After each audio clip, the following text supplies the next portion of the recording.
Nos 4 primeiros meses de 2022, foram registrados mais de 35 mil casos de morte depois da pessoa ter tido um AVC, acidente vascular cerebral, que a gente também conhece como derrame. E será que algumas dessas mortes poderiam ter sido evitadas caso o paciente fosse levado a tempo para o hospital? E qual é o tempo limite entre os sintomas do AVC e os cuidados que a pessoa deve ter para evitar o pior? É sobre esse assunto que a gente conversa agora com o chefe da neurologia do Hospital Mater Dei, o médico neurologista Ricardo Alvim, nosso convidado aqui no Issa Bahia, conosco no estúdio da Tarde FM. Um prazer tê-lo aqui conosco. Muito obrigado por aceitar nosso convite. Bom dia, doutor Ricardo. Bom dia, Jefferson. Bom dia, Fernando. Bom dia a todos que estão ouvindo a gente. É um prazer meu estar aqui também. Existe o chamado tempo porta-agulha, que é um tempo máximo, digamos assim, entre os sintomas do AVC e os primeiros cuidados para que, na melhor das hipóteses, a pessoa não venha a óbito, se recupere desse AVC. O que é exatamente esse porta-agulha, doutor Ricardo? Então, olha só, Jefferson, sempre que a gente avalia um paciente, é muito importante a gente entender o último horário que ele foi visto bem. Do início dos sintomas, que a gente considera isso, até o paciente chegar no hospital e a gente ter um tratamento para fazer, que é o trombolítico endovenoso, são 4 horas e meia. Essa janela era de 3 horas, já estendeu para 4 horas e meia, mas é uma janela curta. Por isso que é tão importante reconhecer rápido que é um AVC e levar o paciente rapidamente para o hospital para ele poder ter a oportunidade de receber o tratamento correto. Não, mas é um horário curto, não tenha dúvida, mas eu pensava até que fosse menor. Porque eu já ouvi falar que é 1 hora no máximo para depois dos últimos sintomas até os primeiros medicamentos. Claro que é um tempo médio que se flexibiliza conforme cada situação, não?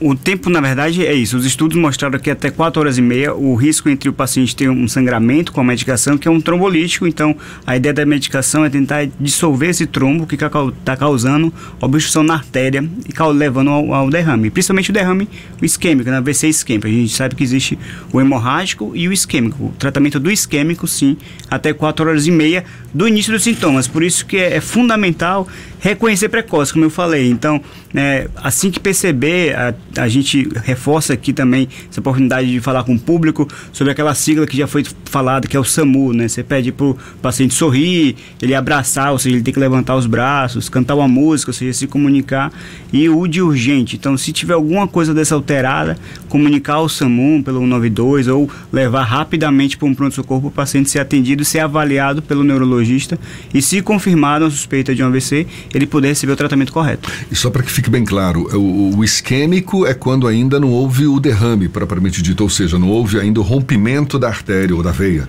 Na verdade, a gente fala de derrame como acidente vascular cerebral. Disso a gente tem o isquêmico e o hemorrágico. O isquêmico corresponde em torno de 80% dos AVCs cerebrais, né? O acidente vascular cerebral. Então, é muito mais provável que você esteja diante de um caso que seja isquêmico do que seja um caso hemorrágico. Mas aí precisa da avaliação do neurologista, realização de uma tomografia de crânio, por isso que precisa de um suporte hospitalar para atender o paciente. No caso do hemorrágico, essa janela, esse tempo limite diminui? No caso do hemorrágico, a gente não pode fazer essa medicação, que é o trombolítico. Alguns casos podem ser cirúrgicos, outros casos não, mas como a gente está falando dos casos que 80% dos casos são isquêmicos, a chance é tratar esses pacientes. A gente falou sobre os sintomas iniciais e essa janela, mas acho que seria bacana a gente explicar para o público quais são esses sintomas iniciais, o que é que primeiro aparece e que pode ser um sinal de alerta. Isso aqui pode ser um AVC, e aí em qual momento ele deve procurar? Tem algum tipo de sintoma, isso aqui não tem dúvida, a gente precisa realmente encaminhar para uma unidade de saúde? Pronto, excelente pergunta, Fernando. Em relação aos sintomas, existe uma série de sintomas que podem ser causados por um AVC, né? A fala embolada, a dificuldade de mexer um dos braços ou a perna, dificuldade de se comunicar, né? Sempre que um paciente tem uma mudança muito súbita do seu status neurológico, ou seja, aquela situação que encontrou o pai, a mãe ou o avô falando tudo bem, em 30 minutos ele já não estava se comunicando direito, já estava jogado em cima do sofá, não mexia um lado do corpo, reconhecer isso e rapidamente levar. Então não é para perder tempo tentando às vezes dar uma água, dando sal, às vezes a gente vê essas condutas caseiras, mas o correto é levar logo para o pronto-socorro, porque a janela é curta para a gente fazer se a gente estiver diante de um acidente vascular cerebral isquêmico. A idade é um fator que é relevante para esse tipo de procedimento e de sintoma, mas é possível também ter em pessoas mais jovens? Sim, sem dúvidas. Quando a gente fala do derrame, né, sempre existe aquela relação com os fatores de risco cardiovasculares, ou seja, o paciente tem infarto, também ele pode ter um derrame.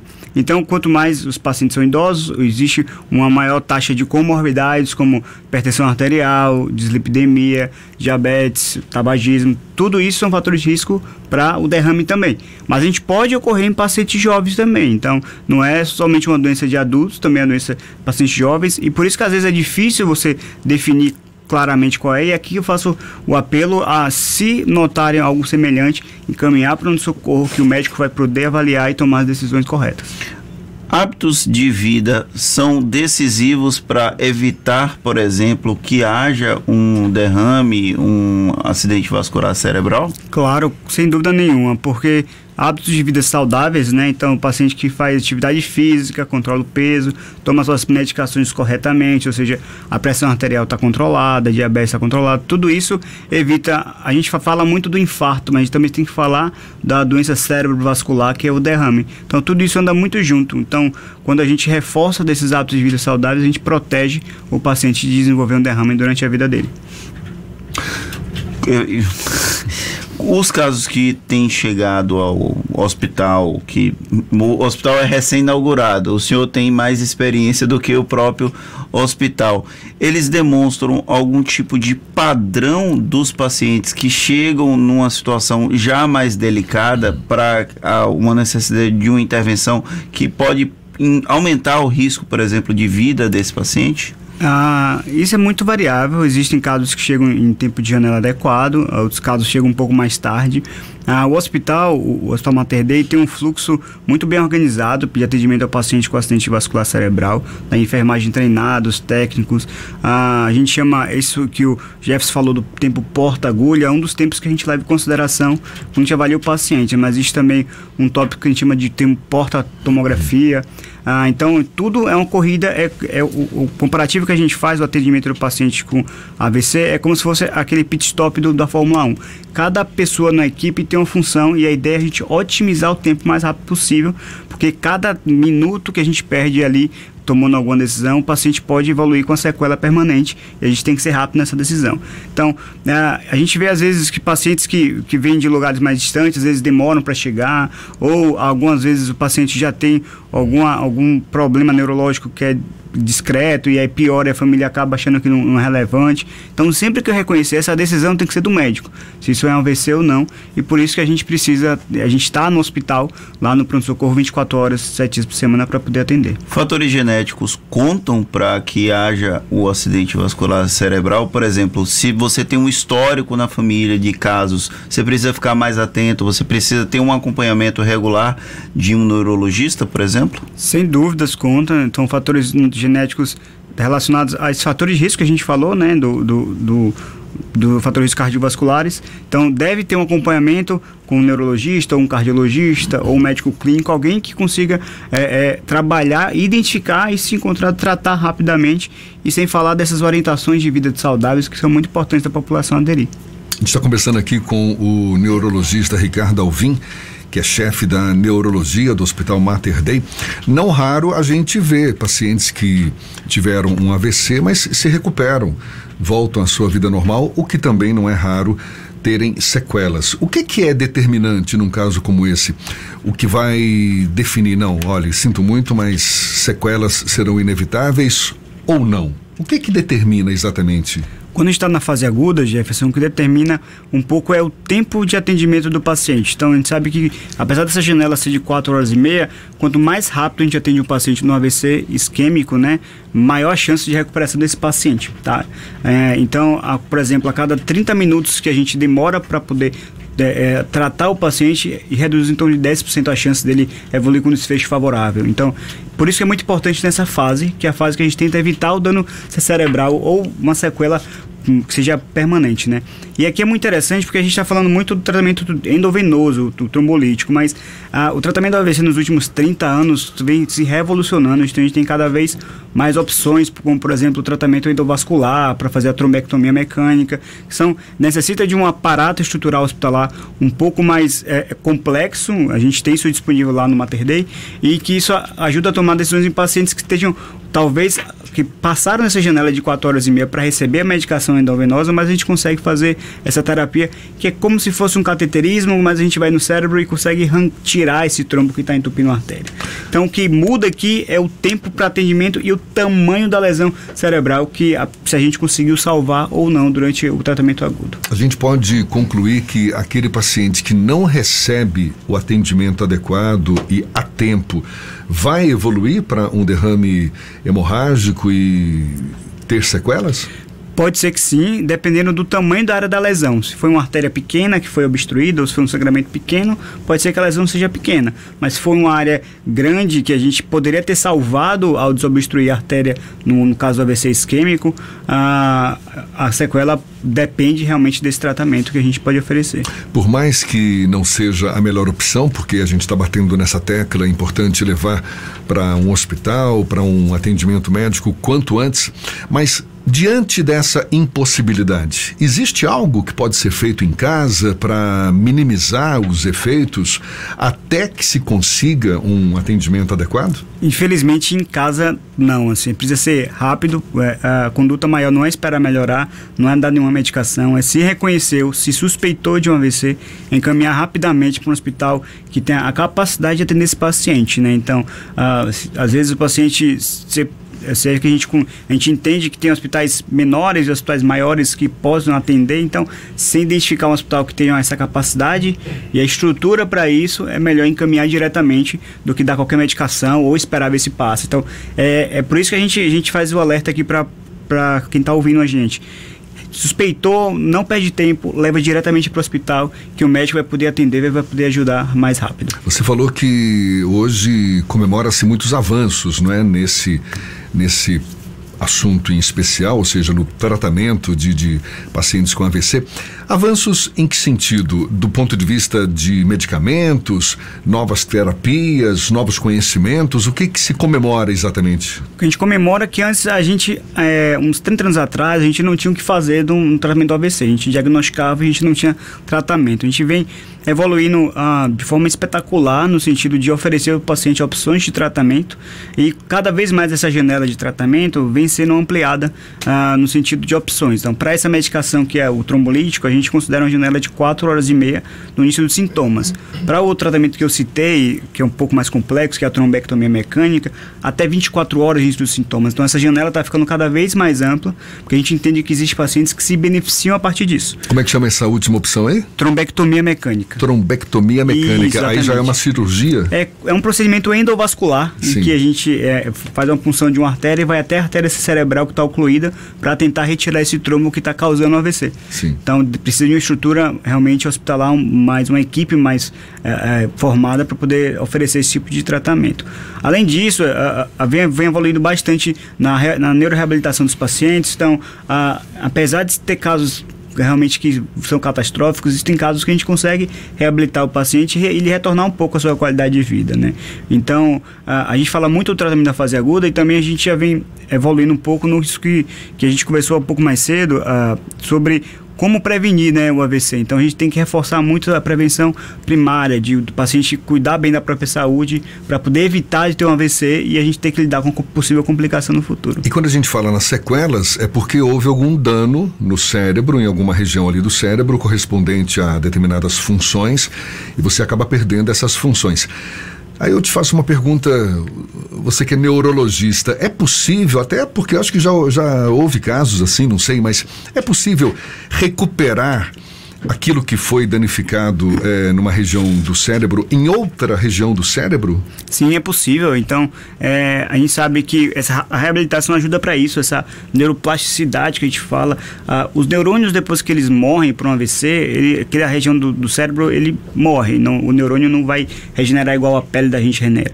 mas alguma outra área, a partir desse estímulo contínuo, assume um pouco aquela função, a ponto que às vezes assume tão bem aquela função que o paciente praticamente você não percebe o déficit. Outras vezes fica alguma sequela bem discreta. Então, por isso que após um AVC isquêmico, além desse tratamento agudo que a gente fala, a segunda fase de reabilitação é fundamental para a gente tentar recuperar a função do paciente. Então, é possível e isso tem que ser estimulado. Mas para desenvolver essa nova função numa outra região do cérebro, alguma técnica específica ou é só aquela fisioterapia? Como é que se dá isso? Aí depende muito do déficit do paciente, qual é. Se é um déficit motor, se é um déficit de linguagem, um déficit sensitivo. Então, aqui eu cito muito o trabalho da equipe multidisciplinar, que é a fisioterapia, a fonoaudiologia, a terapia ocupacional também. É outra equipe que ajuda bastante a gente a reabilitar esse paciente. E o plano de reabilitação depende de cada paciente, porque depende de cada déficit. Então, não tem uma fórmula mágica específica. Quando são os casos que necessitam intervenção cirúrgica? A gente vê em filmes, séries, algumas cirurgias de crânio aberto com a pessoa acordada. No caso de um AVC, envolve esse tipo de abordagem de intervenção cirúrgica com a pessoa acordada? No caso não, né? Não é esse o objetivo. Quando a gente pensa numa neurocirurgia que tem que abrir a calota craniana, a gente pensa mais quando o paciente tem um AVC hemorrágico, um derrame hemorrágico. Você precisa drenar aquele hematoma que provavelmente está comprimindo o cérebro e causando muito sintoma, né? Nesses casos, é muito comum em pacientes que têm alguns tumores e algumas áreas sensíveis que o neurocirurgião tem uma preocupação de danificar. Então, o paciente acordado ele consegue fazer mais lento o procedimento. Então, são mais para essas situações do que para o tratamento do AVC que a gente tem.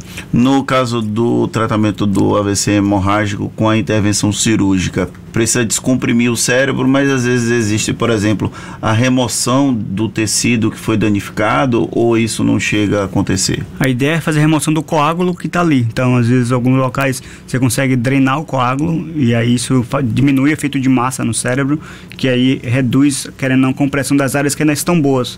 Então, a área que realmente foi danificada, mas o sangue que está ali, ele comprime as áreas que ainda estão vivas. Se ele continuar sendo comprimido, pode levar a uma lesão ainda maior. Por isso que a cirurgia, em alguns casos, podem ajudar nesse sentido no tratamento na fase aguda. No caso daquela fase aguda, quando você faz o tratamento com o tromboemolítico, é esse o nome? O trombolítico. Trombolítico, ele vai fazer com que o sangue volte a fluir e evite a formação de novos coágulos. Esses coágulos às vezes são formados fora da região craniana e chegam até o cérebro, e esse é um dos riscos que a gente acaba vivenciando, porque nas séries de TV, nos filmes, a gente vê às vezes um coágulo se forma em uma região do corpo e acaba chegando ao cérebro. Isso realmente acontece ou é só ficção? Realmente acontece, Fernando, e aí a gente está indo para, entre aspas, a terceira etapa, que a gente tem de entender por que o paciente tem AVC. Então, a gente tratou o paciente na fase aguda do AVC e nosso objetivo agora é tentar entender por que teve AVC e evitar os novos AVCs. Então, esse que é a motivo da investigação. Então, é muito comum o paciente ter arritmias cardíacas, como a fibrilação atrial. Isso aumenta o risco de formar trombos, e os trombos sobem para o cérebro, causando entupimento da artéria, e o AVC isquêmico vem daí. Algumas vezes são placas de gordura que pode ter nas artérias carótidas, pode ser algum trombo de algum outro local. Então vai depender muito dessa investigação depois que vai ser feita para decidir qual vai ser o que a gente chama de profilaxia secundária, ou seja, qual vai ser o tratamento depois desse AVC para evitar uma nova recorrência do AVC. Isso aí, esse acompanhamento posterior é feito por um neurologista, cardiologista e qual outro tipo de especialista? O neurologista é fundamental para guiar essa investigação. A gente trabalha bastante com os cardiologistas, então existe uma interface muito grande, porque o paciente que tem um AVC, certamente ele pode ter fatores de risco de ter um infarto. Então, às vezes, pode acontecer o paciente ter um infarto, um infarto agudo miocárdico e um derrame cerebral, um AVC isquêmico concomitante. Então, é bom essa interface. Os geriatras também trabalham com a gente, os médicos clínicos também. Então, faz o endócrino quando tem comorbidades como diabetes, de colesterol alto. Então, é uma equipe realmente grande que precisa para poder conseguir tratar corretamente o paciente. Quer dizer que o AVC, ele pode ser um fator de risco para um infarto? Sem dúvida. O fator de risco, na verdade, para o AVC e para o infarto são muito semelhantes. Então, não é incomum o paciente ter as duas coisas, porque, vamos dizer assim, o copo está cheio para os dois lados, tanto para ter o risco de ter um AVC e o risco de ter um infarto. A gente começou a nossa conversa, eu falando aqui que nos 4 primeiros meses desse ano foram mais de 35 mil casos de morte depois da pessoa ter tido um AVC. Isso surpreende ou está dentro dos números históricos? Isso é verdade. Assim, os dados falam que em torno de 1 a cada 6 a 8 pessoas vai ter um AVC na sua vida. Então, é a segunda maior causa de mortalidade na população em geral. 1 a 8 pessoas? Então, é um valor muito alto. Então, por isso que a gente reforça, a gente vem batendo nessa tecla de controlar os fatores de risco para ter um AVC. Isso são os fatores modificáveis e que fazem muita diferença se a gente conseguir alcançar na população em geral. É possível ter um AVC e não ter sintomas? Não, para ter um AVC, o paciente tem que ter um sintoma neurológico. Alguns pacientes podem ter, às vezes, sintomas muito frustros que passaram despercebidos e depois, na investigação com a neuroimagem, por exemplo, a ressonância, você faz o diagnóstico. Mas não, foi silencioso no sentido que o sintoma foi frustro, foi algo que achou que era qualquer besteira, mas fez uma lesão no cérebro. Então, mas para você fazer um tratamento, o paciente precisa ter sintomas, sim. Muito alerta foi dado aqui. Eu fiquei assustado, que às vezes vai que, né, a pessoa está tendo um AVC silencioso e não percebe que a idade vai chegando e aí você fica com uma mobilidade menor, por exemplo, braço, perna, e você acha que é da idade, quando na verdade pode ter sido resultado de um AVC. Mas acaba não sendo essa a regra. Às vezes o paciente tem um sintoma, então qualquer mudança do status neurológico basal, então se um braço fica mais pesado do que o habitual, é uma coisa que está durando algum tempo ali, do outro braço, a perna, é melhor fazer uma avaliação e com o médico no pronto-socorro. O ideal é que a equipe de neurologia atenda o paciente para poder entender e aí fazer o diagnóstico e aí tratar se for possível, né? É possível achar esse tipo de equipe multidisciplinar também no Sistema Único de Saúde? Sim, sem dúvidas. Tem centros grandes, a gente fala aqui, inclusive da Rede Sara, que é que é especializada em fazer essa parte de reabilitação. Sem dúvida nenhuma é possível encontrar sim. Muito boa conversa, literalmente um papo cabeça, né? Dr. Ricardo Alvim, né, médico neurologista, chefe da neurologia do Hospital Mater Dei, muito obrigado aí pela aula, pela disponibilidade, pela atenção dada aos nossos ouvintes. Boa sorte, bom dia e até uma próxima. Valeu, Jefferson, obrigado, Fernando, estou à disposição. Tchau, pessoal, até a próxima. E olha, se ficou alguma dúvida, logo mais na íntegra, essa conversa toda vai estar disponível nos nossos canais no YouTube, Spotify, iTunes, Deezer e Instagram. Agora são 7h47 na Tarde FM.